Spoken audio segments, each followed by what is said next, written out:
Bonjour, c'est Biochi.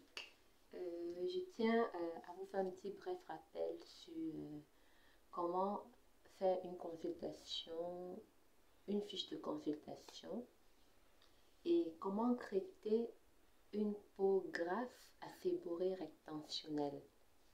Donc, aujourd'hui, Biochic est là pour vous parler de comment traiter une peau grasse à séborrhée rectentionnelle en cabine.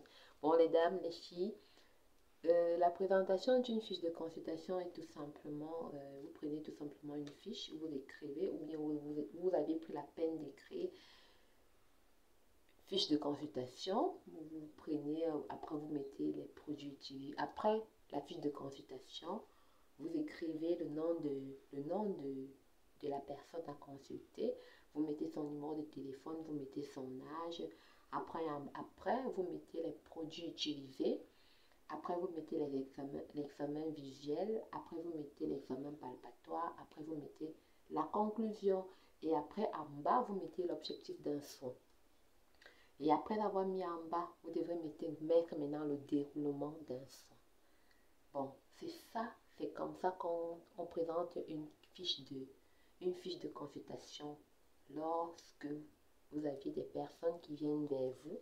Il est meilleur d'abord de passer par une fiche de consultation parce qu'avec cette fiche de consultation, vous saurez exactement quel est le problème que vous aviez à traiter.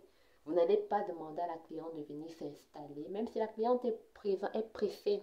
Demandez-lui d'abord parce que en esthétique, le but de l'esthétique, c'est de traiter, ce n'est pas d'abîmer les peaux des clientes. Le but de l'esthétique, c'est de trouver, de canaliser le problème et de pouvoir aider la cliente. Donc, une cliente qui vient, qui dit, oh, je veux le soin, maintenant on vous fait installer, ne cherchant même pas déjà à savoir quel est votre problème, quel est votre qu'est-ce qui vous préoccupe en fait. Vous voyez, après vous la mettez, vous allez commencer à imaginer des choses qui ne sont pas exactes. Et à la longue, vous allez mettre des produits peut-être qui pourra aggraver son problème. C'est ça que beaucoup, quand elles vont en cabine, parfois elles vont faire des soins. Quand elles rentrent chez elles, elles vont nous dire, oh, j'ai eu une allergie, allergique à tel produit. Oh, j'ai eu tel ceci. Quand j'arrive chez moi, il y a eu encore plus d'apparition de boutons. Tout simplement parce que non seulement de un, vous n'aviez pas déjà été très hygiénique le- de, lors de lors d'un soin, peut-être vous avez utilisé des éponges démaquillantes que vous avez peut-être eu à utiliser sur d'autres clientes qui ne sont pas appropriées. Il est meilleur que lorsqu'une cliente vient pour faire un soin, de lui conseiller d'acheter ces éponges démaquillantes. Vous pouvez les utiliser et après les désinfecter et la lui remettre en fait. Et à chaque fois qu'elle aura besoin d'un soin, elle pourra toujours revenir avec ses éponges ou bien elle peut les garder.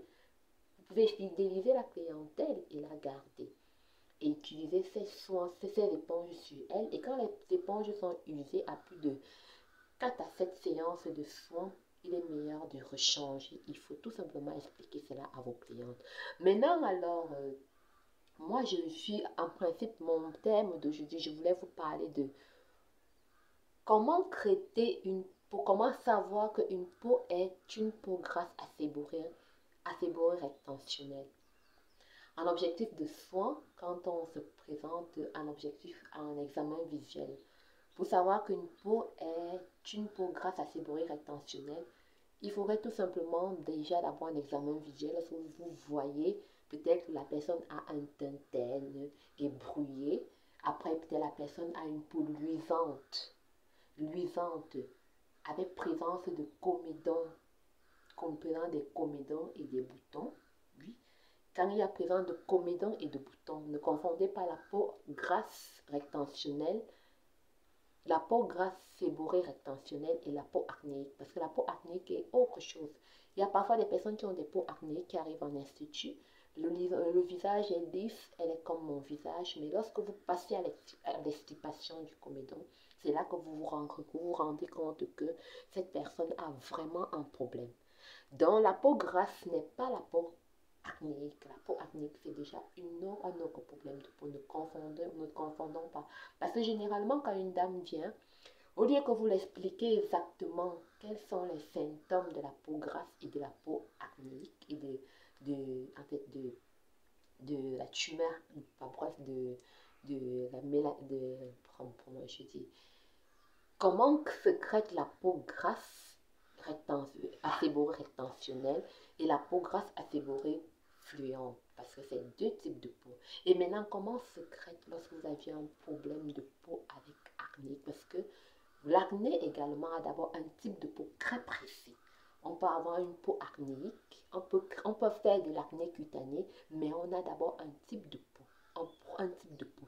Il est d'abord préférable de savoir quel est le type de peau de la cliente lorsqu'il a un problème d'acné, avant maintenant de savoir à quoi est dû cet acné. C'est comme ça. Bon, maintenant, on va revenir là. On va revenir sur ça plus tard. Je voulais donc vous parler comment, dans un examen visuel, pour connaître qu'une peau est grasse, acéborée, rétentionnelle. Si vous voyez le teint est terne et brouillé, si vous voyez la peau est luisante, si vous voyez la présence de comédons et de boutons, lorsque vous voyez et le grain de peau est irrégulier et les ostiums folliculaires sont dilatés, parce que lorsque les ostiums folliculaires sont dilatés, oui, voilà également, lorsque vous avez les ostiums folliculaires dilatés, voilà la présentation visuelle d'une peau grasse acéborée rétentionnelle. Maintenant, un examen palpatoire, lorsque vous touchez, vous palpez la peau grasse, vous voyez qu'il y a présence des micro-kystes, il y a présence des micro-kystes, et lorsque vous touchez, la peau est huileuse et il y a une hyperkératinisation et la peau est apaisée. Voilà aussi, voilà les guidons, un examen visuel et un examen palpatoire. Maintenant, en conclusion, lorsque vous êtes face à une cliente comme ça, vous allez tout simplement la conseiller à Madame M. Prenons l'exemple, Madame M. Vous allez tout simplement lui dire, Madame M, vous avez une peau grasse acéborée rétentionnelle et qui est causée par une hypersécrétion sébacée, par le sébum, par l'accumulation des sébums dans les orifices osculaires. Et vous devez tout simplement aussi lui faire comprendre. Vous devez aller en profondeur.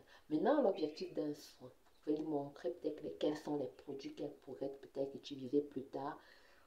Un objectif d'un soin, on devrait d'abord assainir quand on est face à un soin qui est en aspect, qui est une peau grasse acéborée rétentionnelle. Nous devons d'abord passer par l'assainissement de la peau avec des appareils, à l'aide des appareils comme le Vapozone, la haute fréquence, les masques à l'argile.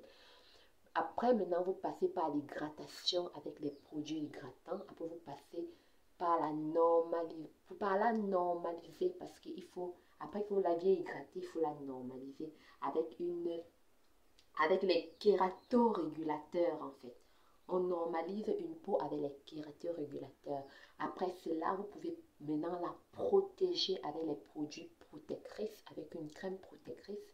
Après, vous pouvez la dépurer à l'aide des tisanes. Ça veut dire que vous pouvez conseiller une gamme de tisanes à cette dame qui souffre de peau grasse acéborée rétentionnelle. Vous pouvez lui demander tout le temps de boire un peu plus d'eau, de prendre des tisanes après chaque repas et peut-être en soirée avant qu'elle aille se coucher. Voilà des petits conseils à donner en institut. Maintenant, ce qui concerne le protocole de soins. Le protocole de soins, c'est tout simplement le déroulement d'un soin qui est, bon, vous installez la cliente, bon, tout ça. Maintenant, vous savez déjà comment ça se passe. Vous les esthéticiennes, on passe par un démaquillant, par une lotion démaquillant, par un gommage, après vous mettez la vaporisation avec ozone. À tout prix, il faut toujours mettre la vaporisation avec ozone. Ne mettez pas sans ozone, mettez la vaporisation avec ozone parce que vous parlez de la peau grasse acéborée rétentionnelle. Après, vous passez par l'extraction des comédons, après vous passez par l'extraction des comédons, après par l'application d'une lotion astringente. Lotion astringente, c'est quoi? On va vous dire ça plus tard, je vais vous expliquer plus tard. Après une lotion astringente, vous passez par un modélage avec l'huile essentielle purifiante, parce que c'est une peau grasse. Après cela, vous passez par l'application de l'appareil à l'application de l'appareil à haute fréquence. La haute fréquence permet de rendre la peau lisse parce qu'après estipation, vous aviez fait des gros mous. Vous aviez fait des petites boules. Et cette dame, c'est pas approprié, c'est célèbre, elle aura le visage gonflé, enflé.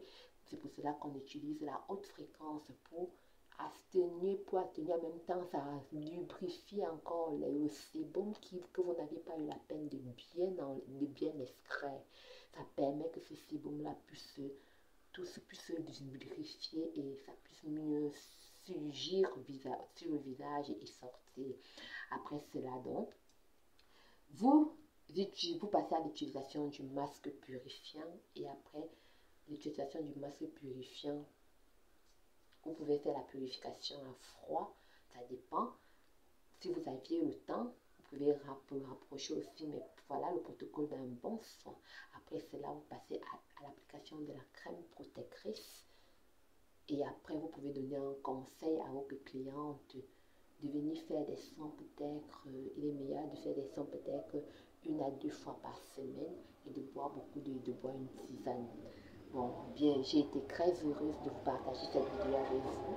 J'espère que ça va vous aider pour celles qui sont à la maison et qui se rendent dans des centres de soins esthétiques et parfois qui ont plus de problèmes par rapport avant qu'il n'y ait. Parce que lorsque vous connaissez vos problèmes, quand une fille tâtonne sur votre visage, vous allez lui dire non, madame, je pense que je ne suis pas esthéticienne, mais je suis quand même une dame en ligne qui vous donne quelques petits conseils en esthétique. Voilà comme je sais que ma peau, parce que, et à titre de rappel, les dames, il est meilleur de savoir toujours son type de peau. Donc, faites-vous diagnostiquer votre type de peau, il est préférable, ça facilite à l'esthéticienne de vous faire un bon travail et de ne pas tâtonner sur quel produit utiliser. Donc c'était Biochic en ligne, je vous aime. Au prochain cours, à la prochaine vidéo où on parlera des problèmes pour peau mixte ou pour peau grasse asséborée fluente en fait.